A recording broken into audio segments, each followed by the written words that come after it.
नमस्कार किसान भाइयों।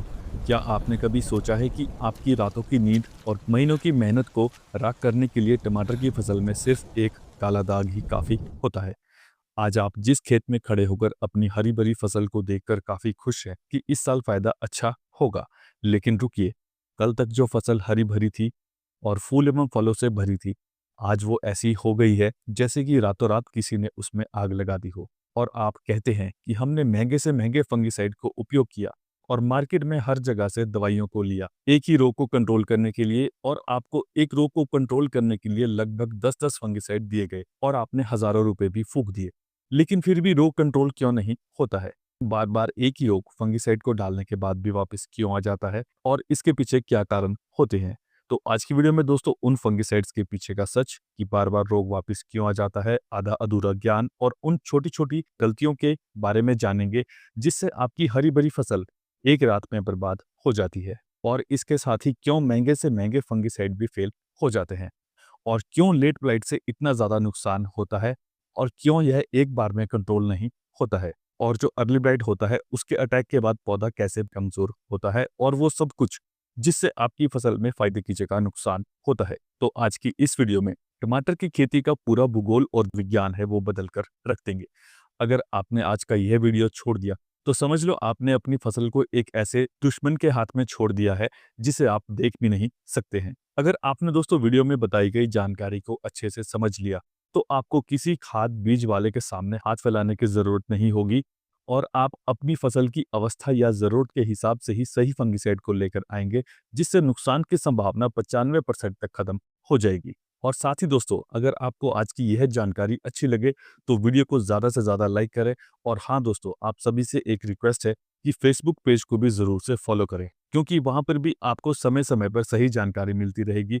और साथ ही चैनल को भी सब्सक्राइब करें। तो आइए दोस्तों, चलिए इन दुश्मनों को जानते हैं। तो किसान भाइयों, आप जिसे सिर्फ सड़न कहते हैं वो विज्ञान की भाषा में दो अलग अलग राक्षस है, और जिस रोग को आप झुलसा के नाम से जानते हैं वो दोनों अलग अलग प्रकार की प्रजातियां हैं। पहला है दोस्तों अर्ली ब्लाइट, और यह होता है दोस्तों अल्टरनेरिया सोलानी। यह दोस्तों एक शातिर फंगस है। यह सबसे पहले जो पौधे की पुरानी पत्तियां होती है यह उनसे शुरू होता है और धीरे धीरे ऊपर की तरफ फैलता है। और इसकी पहचान को आप ध्यान से देख लीजिए। इस रोग में छोटे छोटे काले रंग के गोल दाग होते हैं और फिर यह धीरे धीरे फैलता है, और इसके जो बाहर की साइड्स होती है वो पीले रंग की हो जाती है। और अगर इस रोग को समय पर कंट्रोल ना किया तो इस रोग से आपके पौधे में काफी ज्यादा नुकसान होता है, और इस रोग के कारण आपका पौधा भी सूख सकता है। इसके बाद जो दूसरा है दोस्तों वो है लेट ब्लाइट, और यह होता है दोस्तों फाइटोफथोरा इन्फेस्टेंस। और दोस्तों यह फंगस सबसे ज्यादा नुकसान करने वाला फंगस होता है, क्योंकि यह ओमाइसीड्स होते हैं। यानी कि दोस्तों यह एक जीवित फंगस होता है, और यह एक वाटर मोल्ड है जो हवा और पानी में रहता है। अगर मान लो आज रात बारिश हुई और ज्यादा मॉइस्चर हो गया तो कल सुबह तक आधे से ज्यादा खेत जो है वो काला हो जाता है, और ज्यादा मॉइस्चर होने पर केवल 10 घंटे के अंदर पूरे 1 एकड़ की खेत में पूरे पौधों पर पानी के जैसे काले दाग हो जाते हैं। और जिसके बाद आपकी फसल में लगभग आपका जो उत्पादन है वो 30 से 40% तक कम हो जाता है। और इसके बाद तीसरा है दोस्तों बैक्टीरियल ब्लाइट, और यह रोग दोस्तों सैंथोमोनास नाम के एक बैक्टीरिया से होता है। और यह रोग दोस्तों टमाटर की फसल का वो दुश्मन है जिस पर साधारण फंगिसाइड्स पानी के जैसे बेअसर रहते हैं। और जब तक इसकी सही पहचान ना हो तो किसान भाई इसे फंगस समझकर सिर्फ फंगिसाइड को डालते हैं, तो उस अवस्था में यह पूरी फसल में फैल जाता है, और जिसके बाद काफी ज्यादा नुकसान होता है। और दोस्तों यह रोग मिट्टी, बीज और पहले की फसल के अवशेषों में जिंदा रहता है। और जब हवा में मॉइस्चर की मात्रा ज्यादा होती है और बारिश के साथ तेज हवाएं हो तो इस रोग का खतरा ज्यादा हो जाता है। और इसकी साधारण पहचान तो दोस्तों आप सभी को अच्छे से पता है। इसके दाग छोटे छोटे और कोण के जैसे भूरे रंग के होते हैं, और उनके चारों ओर पीला रंग का घेरा होता है। और बैक्टीरियल ब्लाइट की सबसे बड़ी पहचान है, जैसे कि दोस्तों आपको पत्ती पर कोण के जैसे निशान दिखाई दे रहे हैं तो पत्ती को उल्टा करें तो वहां पर आपको गाढ़ा गीला गीला जैसा महसूस होता है। और दोस्तों यह वो पहचान है जिससे आप 100% श्योर हो सकते हैं कि आपकी फसल में बैक्टीरियल ब्लाइट का ही अटैक हुआ है। अब दोस्तों जानते हैं वो सच, कि महंगी से महंगी फंगिसाइड्स को डालने के बाद भी रोग फिर से वापस क्यों आ जाते हैं और हमारी फसलें होती है उनकी हालत और भी ज्यादा खराब हो जाती है। तो इसके पीछे दोस्तों 4 वैज्ञानिक कारण है। पहला है दोस्तों प्रतिरोध क्षमता। जैसे कि दोस्तों हम कोई भी एंटीबायोटिक को बार बार खाते हैं तो उसका असर हमारे शरीर पर होना बंद हो जाता है। तो वैसे ही अगर आप बार बार एक जैसे फंगिसाइड को डालते रहेंगे तो फंगस के अंदर एक सुपर जीन पैदा हो जाता है, जिससे उस फंगिसाइड का रिजल्ट कम हो जाता है। और इसके बाद दूसरा कारण है दोस्तों, ज्यादातर फंगस दोस्तों नीचे की तरफ रहता है, और जब हम किसी फंगिसाइड को डालते हैं तो उससे ऊपर का फंगस तो खत्म हो जाता है, लेकिन नीचे का फंगस जीवित रहता है, और फिर से 2 दिन के बाद फसल पर उसी फंगस का अटैक हो जाता है। और तीसरा है दोस्तों रेन फैक्टर, यानी कि दोस्तों लेट ब्लाइट के लिए पानी जो है वो उसकी लाइफलाइन के जैसा है। आपके खेत में जितना ज्यादा मॉइस्चर होगा तो लेट ब्लाइट का खतरा उतना ज्यादा रहता है, क्योंकि इस फंगस के जो जीवाणु है वो मिट्टी में, बीज में और पुराने औजार और हवा में छिपे रहते हैं, और जैसे ही तापमान 15 से 25 के पास आता है तो यह फिर से एक्टिव हो जाते हैं। और जब एक बार ये फंगस पौधे के कुन में मिक्स हो जाता है तो आप ऊपर से फंगिसाइड को डालते हैं, लेकिन जो असली कारण होता है दोस्तों वो पौधे के अंदर रहता है। और दोस्तों इसके अलावा जो टमाटर की फसल होती है दोस्तों, यानी जो टमाटर का पौधा होता है, उसमें लाखों ऐसे स्पोर्स होते हैं। अगर स्प्रे में एक पत्ती भी छूट गई तो वो 1% 24 घंटे में फिर से 50% बन जाता है, जिसके बाद फिर से काफी ज्यादा नुकसान होता है। और अब दोस्तों मैं आपको देने जा रहा हूँ वो फंगिसाइड का रोटेशन, और इसमें कॉन्टैक्ट, सिस्टमिक कॉन्टैक्ट फंगिसाइड और इसमें ट्रांसलैमिनार एक्शन वाले फंगिसाइड की पूरी जानकारी होगी। साथ ही कुछ बेस्ट कॉम्बिनेशन भी जो लेट ब्लाइट, बैक्टीरियल ब्लाइट को एक बार में 80% तक कंट्रोल करने में सहायक होते हैं। और आप इन्हें शुरुआती समय में 7 से 10 दिन के अंतराल के बाद डालते रहें, जब रोग लगने का ज्यादा चांस हो। 5-5 दिन के अंतराल के बाद इन फंगिसाइड्स को डालने से आपकी फसल में फंगस छू भी नहीं पाएगा, लेकिन अच्छे रिजल्ट के लिए खेत में पानी खड़ा ना होने दे, और साथ ही अच्छे सिलिकॉन स्टिकर और स्प्रेडर को मिलाकर जरूर से स्प्रे करें। तो सबसे पहले जानते हैं दोस्तों अर्ली ब्लाइट के बारे में।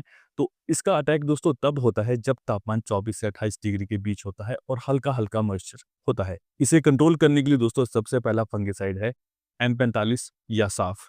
इन दोनों में से आप कोई भी एक फंगिसाइड को ले सकते हैं, लेकिन साफ ज्यादा बेहतर और अच्छा विकल्प है। यह शुरुआत में फसल को अर्ली ब्लाइट के अटैक से बचाने में 70% तक सहायक होता है, क्योंकि यह कॉन्टैक्ट और सिस्टमिक एक्शन से पौधे की रक्षा करता है, और एक बार स्प्रे करने के बाद कम से कम 7 से 10 दिन तक फसलों में काम करता है।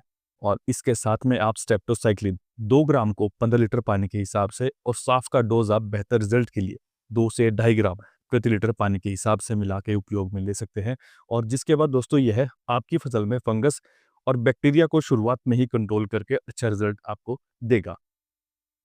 फिर इसके 7 दिन बाद दूसरा स्प्रे रहता है सिंजेंटा कंपनी का स्कोर, 1 ml 1 लीटर पानी के हिसाब से, और यह सिस्टमिक तरीके से काम करता है, जो कि पौधे के अंदर जाकर फंगस को कंट्रोल करने में सहायक होता है, और अर्ली ब्लाइट को 95% तक कंट्रोल करने में सहायक होता है। और साथ ही यह फंगिसाइड अन्य रोगों को भी कंट्रोल करने में सहायक होता है। और इसके अगले 7 दिन बाद तीसरा स्प्रे रहता है एमिस्टार या फिर एमिस्टार टॉप, दोनों में से कोई भी एक 1 ml 1 लीटर पानी के हिसाब से। और इसके बाद अर्ली ब्लाइट आपकी फसल में 100% कंट्रोल हो जाएगा। और दोस्तों याद रखें, किसी भी एक ही फंगिसाइड को 2 बार से ज्यादा एक साथ उपयोग ना करें।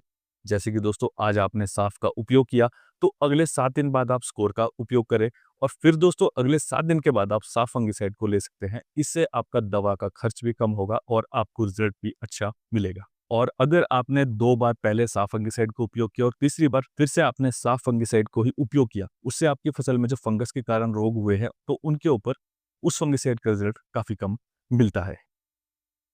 और इसके बाद है दोस्तों लेट ब्लाइट का शेड्यूल। और दोस्तों लेट ब्लाइट फसलों में तब आता है जब लगातार बारिश हो, और या फिर आसमान में बादल छाए रहें, और तापमान 15 से 20 डिग्री के पास हो, और हवा में मॉइस्चर ज्यादा हो।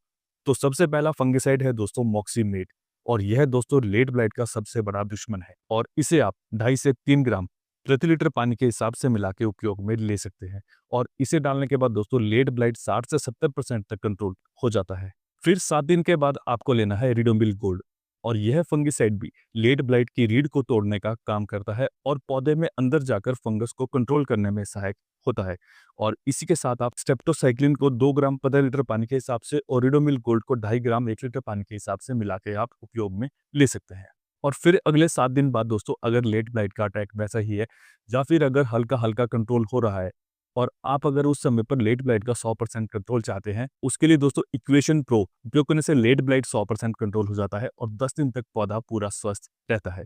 और अगले 7 से 10 दिन बाद आप सिजेंटा कंपनी का रिवर्स 0.8 से 1 ml 1 लीटर पानी के हिसाब से स्प्रे के माध्यम से उपयोग में ले सकते हैं। और इसके बाद अगर आपकी फसल में कहीं पर अगर लेट ब्लाइट का हल्का सा भी निशान है, या फिर आपकी जो टमाटर की फसल के पौधे में फूलों पे, पत्तियों में, या फिर दोस्तों शाखाओं में अगर कहीं पर भी काले रंग के दाग भी हैं, तो वो भी दोस्तों 100% कंट्रोल हो जाते हैं। अब दोस्तों बैक्टीरियल बाइट को कंट्रोल करने से पहले एक ज़रूरी बात, अब आप ये भी कह सकते हैं कि इन 4 फंगिसाइड से खर्च ज़्यादा हो जाएगा। तो सबसे पहले दोस्तों आप यह जान लीजिए कि लेट ब्लाइट को किसी भी 1 या 2 फंगिसाइड से कंट्रोल करना मुश्किल ही नहीं बल्कि नामुमकिन है। क्योंकि इस फंगस में फंगिसाइड्स के प्रति रेजिस्टेंसी काफ़ी ज़्यादा जल्दी हो जाती है, जिसके बाद 2 से 3 बार किसी भी फंगिसाइड को डालने पर उसका रिजल्ट खत्म हो जाता है। और यदि आप डोज बढ़ाकर भी उस फंगिसाइड को डालते हैं, तो उससे भी आपको रिजल्ट कम ही मिलेगा। और दोस्तों आसान सी भाषा में समझते हैं, एक ही फंगिसाइड प्लस जितना ज़्यादा डोज, तो उसका रिजल्ट दोस्तों 0 हो जाएगा। इसलिए दोस्तों लेट ब्लाइट को कंट्रोल करने के लिए कम से कम 3 फंगिसाइड्स को अलग-अलग उपयोग करना ज़रूरी होता है। और अगर आप 2 ही फंगिसाइड का शेड्यूल चाहते हैं, तो पहला स्प्रे दोस्तों मॉक्सिमेट का, फिर 7 दिन के बाद रिडोमिल गोल्ड और स्टेप्टोसाइक्लिन का, और फिर उसके अगले 7 दिन बाद मॉक्सिमेट, और फिर उसके अगले 7 दिन बाद रिडोमिल गोल्ड। लेकिन दोस्तों याद रखिए, अगर इन 2 फंगिसाइड्स के 2-2 स्प्रे करने के बाद भी यदि आपकी फसल में लेट ब्लाइट कंट्रोल ना हुआ, तो तीसरी बार इन फंगिसाइड का रिजल्ट भी कम हो जाएगा और आपकी फसल में लेट ब्लाइट फिर से एक्टिव हो जाएगा। तो इसलिए दोस्तों लेट ब्लाइट को कंट्रोल करने के लिए कम से कम 3 फंगिसाइड्स का उपयोग काफ़ी ज़्यादा ज़रूरी होता है। और अब साथ ही दोस्तों जानते हैं कुछ और बेस्ट फंगिसाइड्स जो कि लेट ब्लाइट पर काफ़ी अच्छा काम करते हैं। उनमें पहला है दोस्तों ज़ैम्प्रो, दूसरा है दोस्तों एक्रोबैट, तीसरा है दोस्तों सेक्टिन। और आपको दोस्तों मैं एक बेहद स्ट्रॉन्ग और कम खर्च में लेट ब्लाइट को कंट्रोल करने के लिए एक शेड्यूल दे रहा हूँ। पहला दोस्तों रिडोमिल गोल्ड फंगिसाइड का स्प्रे 2.5 ग्राम प्रति लीटर पानी के हिसाब से। उसके 7 दिन बाद दोस्तों मॉक्सिमेट फंगिसाइड का स्प्रे 3 ग्राम प्रति लीटर पानी के हिसाब से। और उसके 7 दिन बाद दोस्तों रिवर्स फंगिसाइड का स्प्रे 1 ml 1 लीटर पानी के हिसाब से।